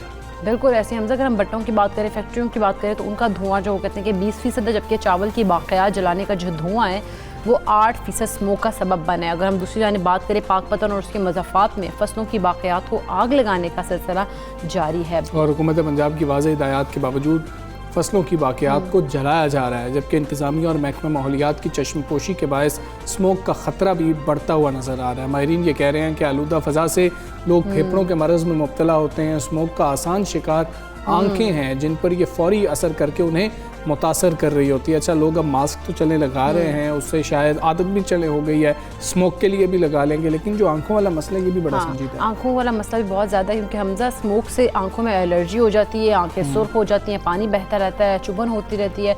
इस किस्म की जो सूरत हाल है वो सामना करना पड़ता है स्मोक के बाद। तो हम इस हवाले से बात भी करेंगे। हमारे साथ मौजूद है तर्जुमान महकमा माहौलियात साजिद बशीर साहब। अस्सलाम वालेकुम, गुड मॉर्निंग साजिद बशीर साहब। लाहौर में अगर हम बात कर लें तो इस बार फिर भरपूर स्मोक की आमद अब हम देख रहे हैं, कितनी खतरनाक हो सकती है ये? देखिए, दो चीज़ें हैं, आपने बड़ा अच्छा एलेबोरेट किया दोनों ने कि इसमें ट्रांसपोर्ट का कितना रोल है, इसमें शबल बर्निंग का कितना रोल है, इंडस्ट्रीज का कितना रोल है। देखिए, इसके अंदर हम लोग राउंड द ईयर जो है ना, अब हम सिर्फ स्मोक का वेट नहीं करते, हम लोग पूरा साल जो है ना कार्रवाइयाँ जारी रखते हैं और हम कोशिश कर रहे हैं, बल्कि पंजाब गवर्नमेंट ने भी हमें बड़ा सपोर्ट किया है कि ब्रिकिंग्स जो हमारे इन्वायरमेंट के डोमेन में आते हैं, जो मेजर कंट्रीब्यूट करते थे स्मोक का, तो उसका हमने ऑलमोस्ट 99% जो है ना उसको इंश्योर करवाया था जिगजैग के ऊपर। मगर अब जिगजैग पे कन्वर्ट होने के बावजूद जो भट्टे वाले हैं वो क्या करते हैं कि वो अपने ब्लोअर और जो ईंटों की भराई है वो जिगजैग पे नहीं करते। एक तो ईंटों की पकाई में टाइम ज़्यादा लगता है और दूसरा उनकी कॉस्ट ज़्यादा आती है। तो अब उसको भी हम लोग चेक कर रहे हैं और अभी तक तकरीबन हमने 4000 के करीब भट्टे चेक किए हैं और जिनमें तकरीबन हमने 634 भट्टों के खिलाफ FIR दी है। वो भी सिर्फ इसलिए दी है कि वो जिगजैग पे कन्वर्ट होने के बावजूद जो है वो उन चीज़ों को ऑपरेशनलाइज नहीं कर रहे थे जिसकी वजह से उनका जो धुआं है उसको ये कंट्रोल कर सकते थे। इसी तरह इंडस्ट्रीज भी है, इंडस्ट्रीज को भी हम रेगुलर चेक कर रहे हैं। अभी लास्ट वीक में तकरीबन हमने 400 के करीब इंडस्ट्री चेक की है पूरे पंजाब में और जिसमें से तकरीबन 35 के करीब हमने बंद की हैं, 31 के करीब FIR दी हैं। मगर ये फिगर्स वगैरह मेरे ख्याल में मैटर नहीं करते। मैटर ये करता है कि हर बंदा, आबादी का बंदा, मैसेज, पब्लिक, गवर्नमेंट, प्राइवेट, हर बंदा अपना रोल कैसे अदा करे। अभी भी आज मैं सुबह एक जगह से आ रहा था तो मैंने देखा कि 2-3 लोगों ने अपने घर के बाहर कूड़े को आग लगाई हुई थी। तो हमें ग्रास रूट लेवल से लेके ऊपर तक हर बंदे को सेंसिटाइज करने की ज़रूरत है कि हर बंदा अपना बीच में रोल प्ले करे। अगर इंडस्ट्री वाला है वो अगर इंडस्ट्री चला रहा है तो वो साथ धुएं को कंट्रोल करने का इक्विपमेंट भी लगाए, वेट स्क्रबर लगाए। अब लॉ में कुछ फ्लॉज से कुछ चीज़ें पेंडिंग थी, उनको हम लोग इंशाल्लाह इंप्रूव कर रहे हैं। कुछ चीज़ें हमारी लॉ डिपार्टमेंट जा चुकी हैं ताकि नियर फ्यूचर में कोई भी ऐसा यूनिट जो कोई इन्वायरमेंट, पंजाब इन्वायरमेंटल क्वालिटी की वायलेशन के अंदर होगा, ठीक है, तो वो किसी भी सूरत चल नहीं सकेगा। बिल्कुल ठीक है सर। ये भी ज़रा बता दीजिएगा कि बाकियात वाला मसला बहुत बड़ा मसला है और हम देखते हैं कि आमतौर पर बिल्कुल छोटा ज़िम्मेदार हो, बड़ा ज़िम्मेदार हो, इस प्रैक्टिस को जो है शायद उनके लिए तर्क करना भी पॉसिबल नहीं है। उनको समझाया कैसे जा सकता है कि इससे बहुत ज़्यादा नुकसान हो रहा है। फसलों की बाकियात की हम बात कर रहे हैं तो उनको समझाना बहुत ज़्यादा ज़रूरी है, क्योंकि उनको शायद ये लगता है कि ये बात ये मैटर ही नहीं करती और फिर उस इलाके के अंदर जब तमाम लोग कर रहे होते हैं तो हम किस किस के खिलाफ कार्रवाई कर सकते हैं? ब्रदर, बेसिकली ना ये तो एग्रीकल्चर की डोमेन है, मगर मैं खुद भी एक किसान हूँ। मैं अपना रकबा वगैरह मेरा सियालकोट में, तो मैं भी खुद करता हूँ।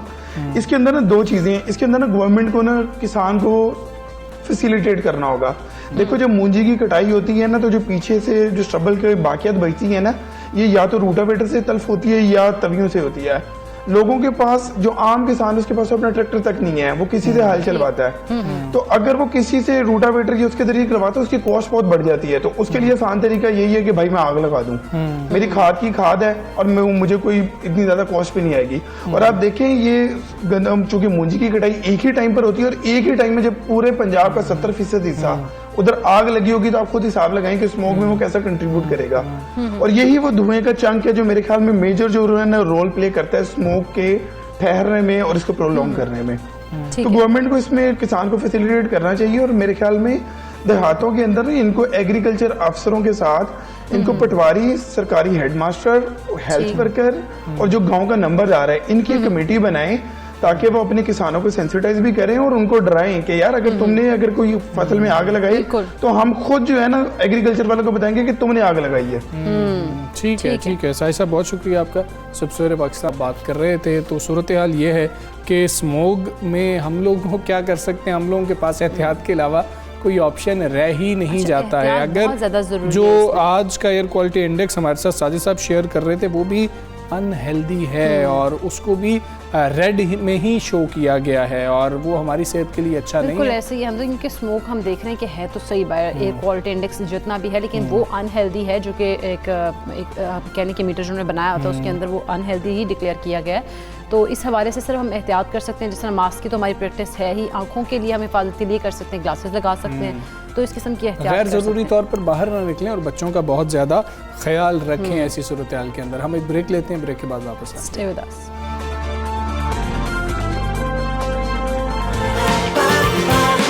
सुबह सवेरे पाकिस्तान, सुबह सवेरे पाकिस्तान।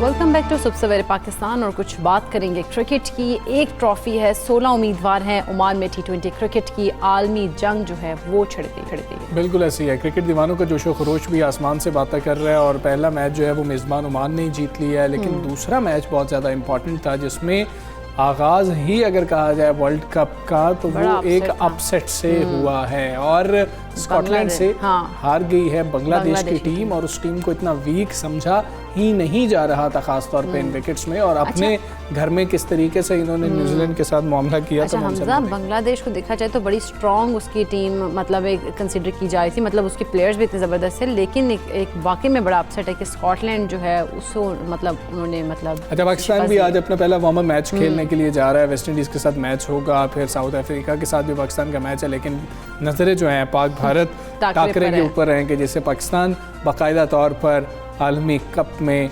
अपनी जो है मुहिम का आगाज़ कर रहा होगा। ये सारी सूरत हाल है, इस पर बात करेंगे। साबिक टेस्ट क्रिकेटर आमिर सोहेल साथ मौजूद है। आमिर सोहेल साहब अस्सलाम वालेकुम, गुड मॉर्निंग। आमिर भाई, कल के दूसरे मैच का जिक्र कर लेते हैं, पहले मैच का क्या जिक्र करेंगे? ये बांग्लादेश के साथ क्या हुआ? मतलब शाकिब अल हसन को एक तरफ तो बड़े खुशी हम हो रही थी उनको हाईएस्ट विकेट टेकर बन गया, लेकिन एंड कुछ मैच का अच्छा नहीं हुआ। आप क्या समझ पाए हैं कि पिच ने साथ नहीं दिया या फिर ओवर कॉन्फिडेंट थी बांग्लादेश की टीम?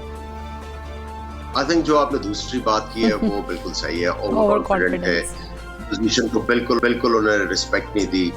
वो समझ रहे थे कि it's going to be a walk in the park. दोनों ओपनर्स आए, आपने देखा कि उनका कोई गेम प्लान नहीं था, आए बस बल्ला घुमाने की कोशिश की, ये नहीं देखा कि कप्तान जो है ऑपोजिशन का वो क्या करना चाह रहा है, कौन सी फील्ड प्लेसिंग की हुई है, जिधर फील्ड प्लेसिंग की हुई थी उधर ही ऊंची शॉटें मारी और आउट होते गए।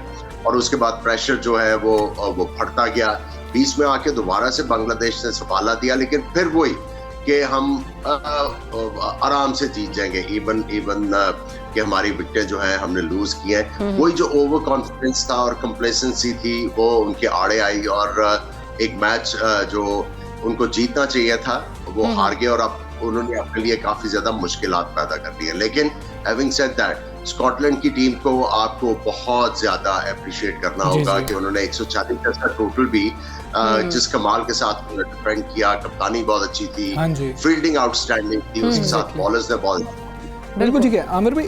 अगर हम कप्तानी की बात करें स्कॉटलैंड की, पहला शॉट हमने देखा कि सौम्या ने गालिबन निकलकर लेग साइड पे मारा और अगला शॉट भी उन्होंने वही खेला, लेकिन वहाँ पर दूसरी बार हमने फील्डर को भी देखा और वहाँ पर कैच भी हुआ। कप्तानी को अगर आप देखें तो बड़ी मैच्योर कप्तानी लग रही थी कि जैसे कि बड़ी बेहतरीन टीम है, उसके बड़े ही बेहतरीन कप्तान है और जिधर वो खिलाना चाह रहे हैं खिलाड़ी उधर ही खेलते चले जा रहे हैं। देखिए ये बड़ा इंपॉर्टेंट होता है कप्तान के लिए कि वो अपनी टीम को कितनी जल्दी अंडरस्टैंड करता है और उनकी जो क्वालिटीज है और वीकनेसेस है वो उनको कितनी जल्दी से भांपता है। और अच्छा कप्तान वो होता है जो अपने बॉलर्स का या बैटर्स को उनकी जो बेसिकली जो स्ट्रॉन्गर पॉइंट्स है उनके ऊपर खिलाता है। जब कप्तान ने देखा कि गेंद लेफ्ट हैंडेड बैट्समैन को अंदर आ रहा है और वो इधर हिट मारने की कोशिश कर रहे हैं, उन्होंने उधर फील्डर रखा और उनको विकेट मिल गई और अर्ली विकेट्स की जरूरत थी।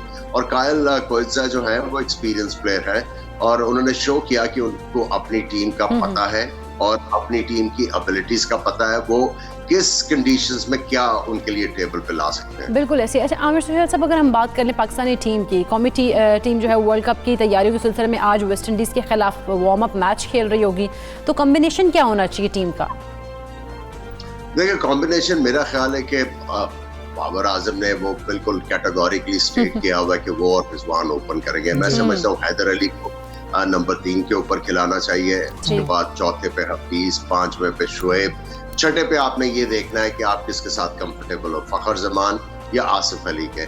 उसके बाद आई थिंक आपके पास मोहम्मद नवाज है ऑलराउंडर, टॉस अप होगा इमाद और उनके दरमियान, शादाब आपके पास है। मैं समझता हूँ कि हारिस रऊफ की जगह अगर मोहम्मद वसीम जूनियर को मौका दिया जाए क्योंकि वो स्टिंगी एक्शन के साथ बॉल करते हैं और ऐसी पिचेस के ऊपर जहां पे खुरदरी हो, गेंद नीचा रहना शुरू हो जाए और उसके साथ साथ रिवर्स स्विंग होना शुरू हो जाए, तो मेरा ख्याल है वो आपके लिए काफी ज्यादा जो है फायदेमंद सूदमंद साबित हो सकते हैं। और शाहीन शाह अफरीदी को तो आपने खिलाना ही है, उनके साथ हसन अली को। तो आई थिंक ये कॉम्बिनेशन जो है मेरा ख्याल है पाकिस्तान को इसके ऊपर देखना चाहिए और इसी के साथ असिस्ट करना चाहिए क्योंकि ये बेस्ट अवेलेबल 11 है आपके पास in this T20 world cup. बिल्कुल ठीक है आमिर भाई। कल हमने जो ओमान में देखा वो विकेट्स कितनी मुख्तलिफ हैं जहां पर पाकिस्तान अपने मैचेस खेलने जा रहा है उससे, क्योंकि उससे तो शायद हमको इतना खास अंदाज़ा नहीं लगा सकें कि कल तो लग रहा था कि दोनों को ही बहुत फ़ायदा हो रहा है, फास्ट बॉलर्स को भी बहुत फ़ायदा हो रहा था, स्पिन बॉलर्स को भी बहुत ज़्यादा फ़ायदा हो रहा था यहाँ पर। और दूसरा हमारे पास जब मलिक भी हैं, हफीज़ भी हैं, तो फिर हमें कितनी स्पिन ऑप्शंस के साथ जाना चाहिए? देखिए एक तो मैदान जो है वो बहुत ज्यादा खुला था, स्टैंड जो है वो इतने ज्यादा इरेक्टेड नहीं थे और उसके बाद इवनिंग में समंदर के करीब हवा चलनी शुरू होती है और ओपन ग्राउंड की वजह से गेंद जो है नया स्विंग किया, लेकिन उसके साथ साथ ऑफ भी पड़ी। यहाँ पे जो है ओमान में इतने ज्यादा मैचेस नहीं हुए हुए, लेकिन अगर आप अबू धाबी और शारजा की और दुबई की बात करें, यहाँ पे क्रिकेट बहुत ज्यादा रेगुलर होती है और हमने पिछले टूर्नामेंट में देखा कि इतनी ज्यादा पेस ऑफर नहीं ये पिचेस कर रही। तो आई थिंक स्पिनर्स तो डेफिनेटली सूदमंद होंगे। आप देखें अगर आप ओमान के स्पिनर्स की बात करें, उन्होंने जो उनके कप्तान ने 4 विकेटें हासिल की, उसके साथ दूसरे स्पिनर्स ने विकेटें हासिल की, देन बांग्लादेश के स्पिनर्स ने बड़ी अच्छी बॉलिंग की। जो मेरा ख्याल है स्कॉटलैंड को मैच जितवाने में जो बहुत बड़ा किरदार था वो वॉट का था, जो लेफ्ट आर्म स्पिनर थे, उन्होंने बड़ी अच्छी बॉलिंग। तो स्पिनर्स का रोल डेफिनेटली होगा। बेसिकली आपका जो बॉलिंग अटैक है उसको वेल राउंडेड होने की जरूरत है, अच्छे फास्ट बॉलर भी हों और स्पिनर्स भी हों। तो आई थिंक ऑपोजिशन की बैटिंग लाइनअप के लिए खतरे की तो घंटी बजती रहती है। ठीक है। अच्छा आमिर सुहेल साहब, अगर हम भारतीय टीम की बात करें, यूएई में हमने देखा कि रिसेंटली आईपीएल जो है खेलने की वजह से मेगा इवेंट के जो मेज़बान वेन्यूज़ की कंडीशंस हैं उनसे अच्छी तरह आप कहने के वाकिफ़ है, हम आहंग हो भी चुकी है। क्या इस वजह से उन्हें ग्रीन शर्ट्स पर कुछ एडवांटेज हासिल हो सकता है या फिर आप समझते हैं कि पाकिस्तानी जो टीम है वो भी बड़ा खेल चुकी है, तो पाकिस्तान में कोई इस तरह वो उनका एडवांटेज बहुत बड़ा नहीं होगा इंडियन टीम का? देखिए पाकिस्तान में बहुत ज़्यादा क्रिकेट खेली हुई है। एक टाइम तो ये था कि वो हमारे होम ग्राउंड से थे जब पाकिस्तान में क्रिकेट नहीं होती थी, और उसके बाद जो कंडीशंस वहाँ पे है, मोस्टली पाकिस्तान में अगर आप 60% नहीं कहते तो 50% पिचेस तो इसी तरह की है। तो आई थिंक जिस तरह की गर्मी पड़ रही है वहाँ पे और उसके साथ साथ जितनी क्रिकेट वहाँ पे हुई है, ट्रैफिक बहुत ज्यादा है, तो पिचेस मेरा ख्याल है थोड़ी सी टायर्ड तो जरूर होंगी और उसमें हमारे बैट्समैनों को भी एडवांटेज हो सकता है, स्लोनेस ऑफ द पिच के ऊपर वो थोड़े से कंफर्टेबल होते हैं, प्लस हमारे बॉलर्स को बॉलिंग भी करनी आती है, तो आई थिंक एडवांटेज आप ये कह सकते हैं 1% का एडवांटेज इंडिया है, मतलब ना होने के बराबर हुआ ना। अच्छा आमिर भी, आपको लगता है कि आप ये मैचेस देखते हुए पाकिस्तान की टीम में किसी की कमी महसूस कर रहे होंगे कि ये लड़का टीम में हो सकता था, मुझे इसकी कमी महसूस हो रही है, वो कोई ऐसा है जो आपके ज़हन में आता है?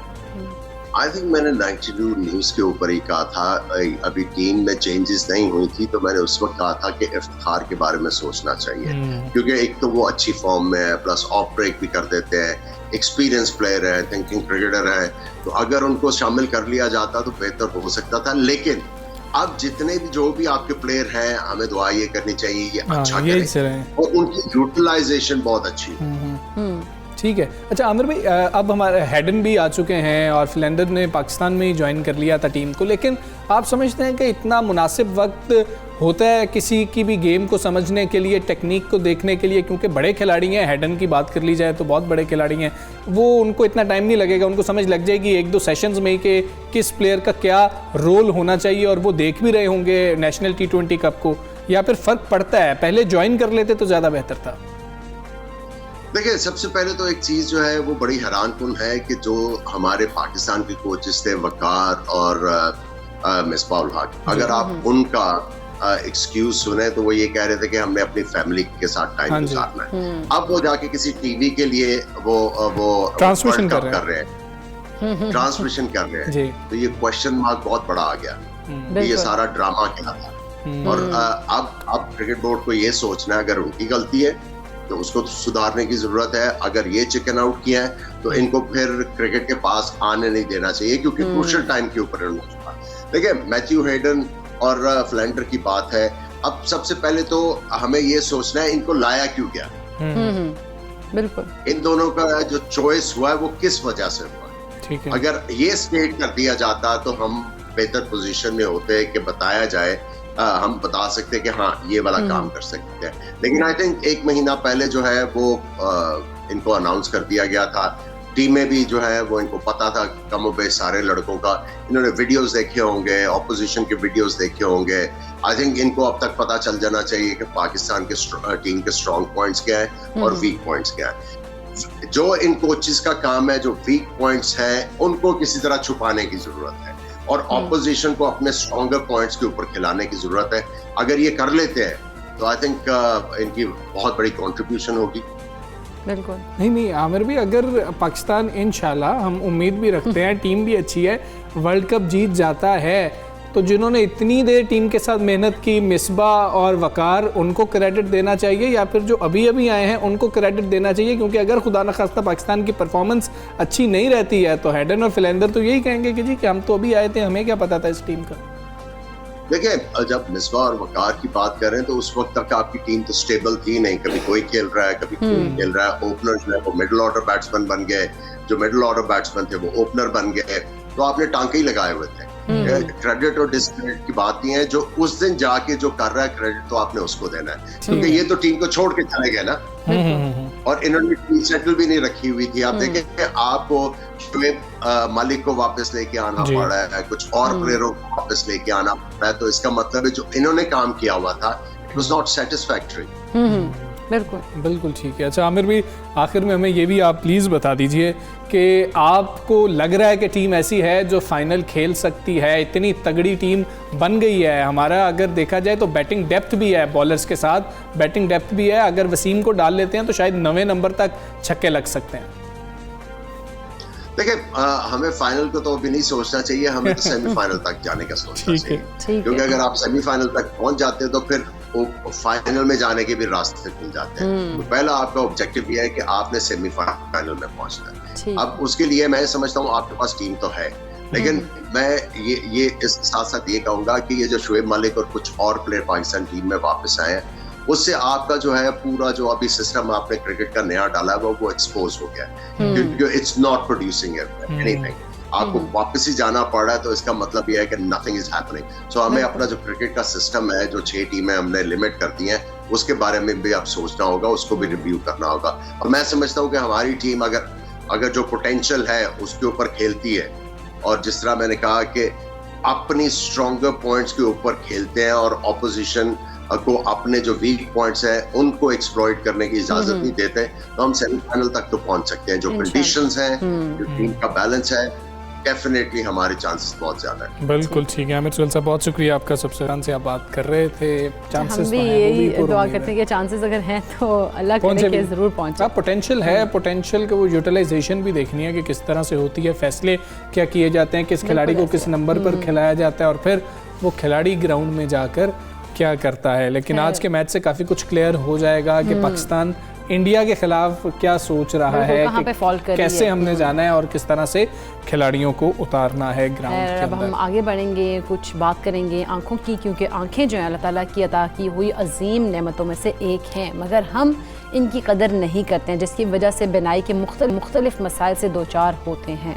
और आलमी इदारा सेहत ने अब खबरदार किया कि अवाम में बिनाई और अमराज चश्म की बीमारियों के बढ़ने का खदशा है। पूरी दुनिया में नाबीना अफराद की तादाद 2050 तक 11 करोड़ 50 लाख से ज़्यादा हो सकती है। अच्छा, हमजा इदारे का ये भी कहना है कि बिनाई से मुतालिक 80% जो बीमारी हैं वो काबिल इलाज हैं, लेकिन आँखों के इलाज की मुनासिब सहूलियात के ना होने और आवाम में उनकी मालूमात ना होने की वजह से बहुत से लोग इलाज ही नहीं करवा पाते हैं। हाँ जी, और अमराज चश्म का इलाज ना करवाने पर नाबीनापन एक मुस्तकिल माजूरी की शक्ल इख्तियार कर लेता है और वो मुतासरा अफराद ज़िंदगी के हर शोबे में पीछे रहकर गुर्बत का भी शिकार हो जाते हैं। इलाज करवाना तो दूर की बात है, आई साइट चेक नहीं करवाते हैं हम, तो जब आई साइट चेक नहीं करवाएंगे तो हमें कैसे पता लगेगा कि कोई मसला भी हमें दरपेश है। अब हमें जानना होता है ना कि हमें कैसे पता लग सकता है कि हमारी जो आंखों के मसाइल जो हैं वो पैदा होना शुरू हो गए हैं, तो इसी हवाले से हम बात भी करेंगे। हमारे साथ माहिर अमराज चश्म सलाम मौजूद हैं। अस्सलाम वालेकुम, गुड मॉर्निंग डॉक्टर साहब। सबसे पहले तो हम लोगों को इस चीज़ की इल्म ही नहीं होता कि हम लोगों की आईसाइट कितनी वीक हो चुकी होती है,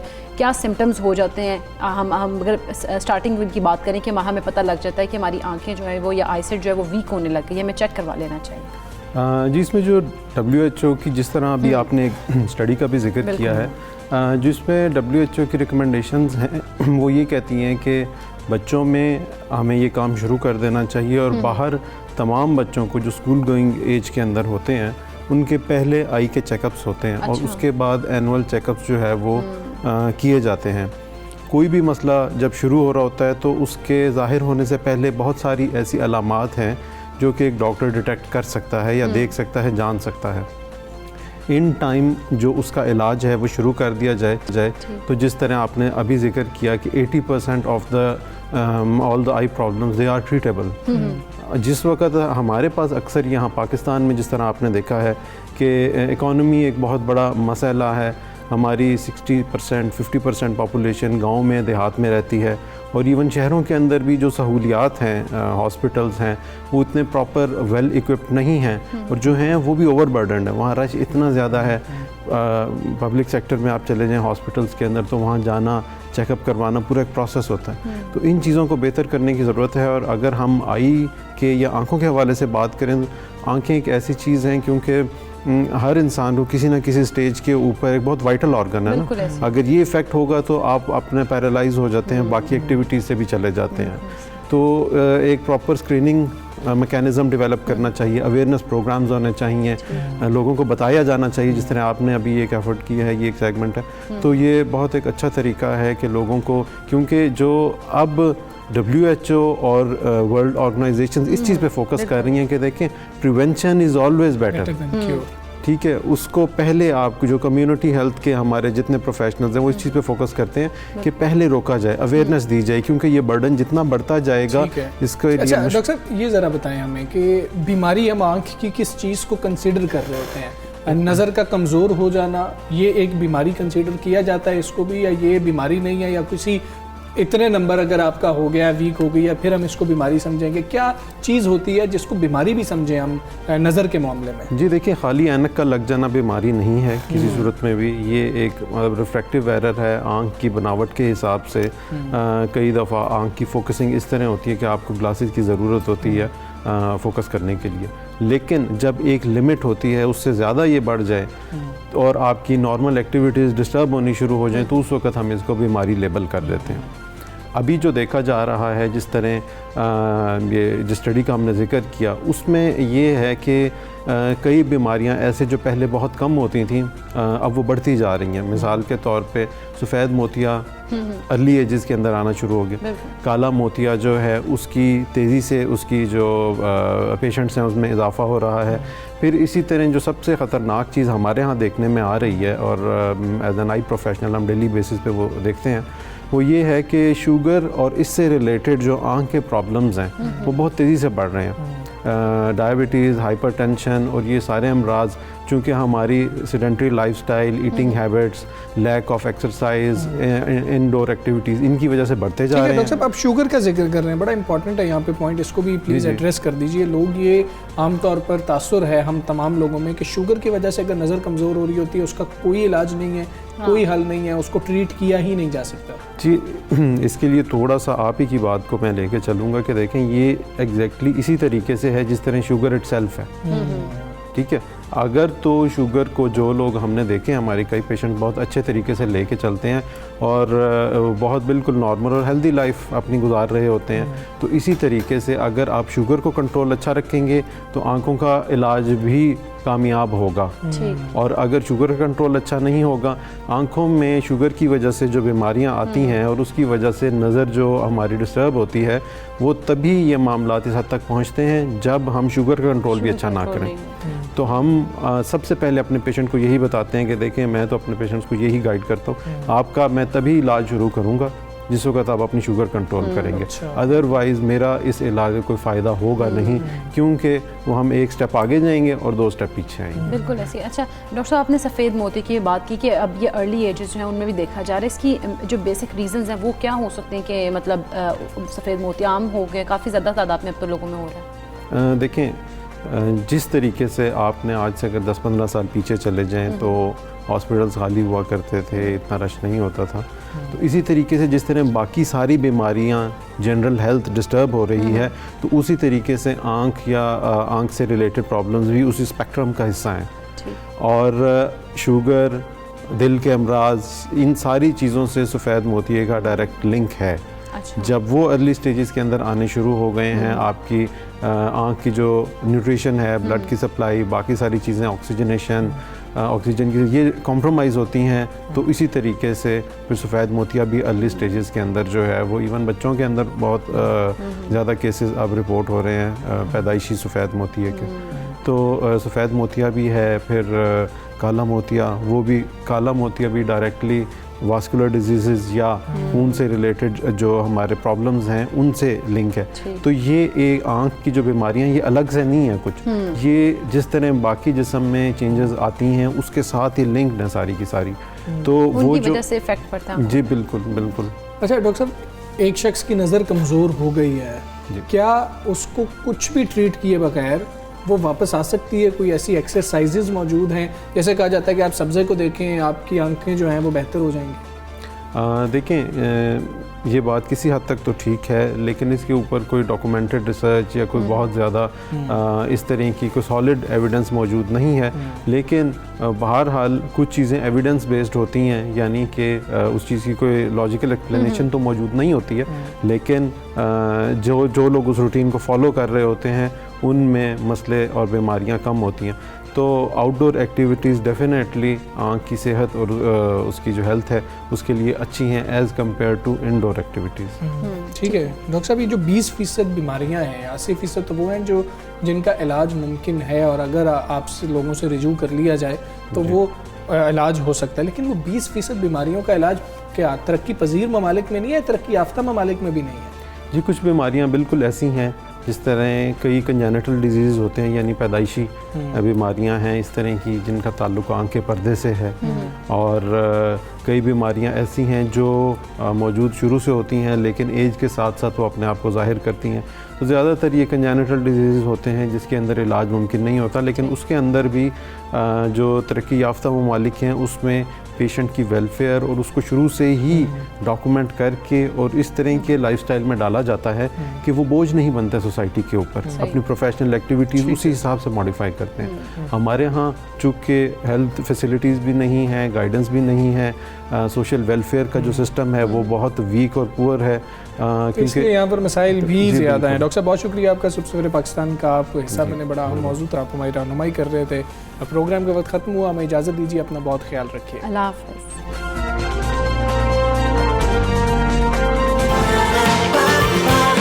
सुबह सवेरे पाकिस्तान।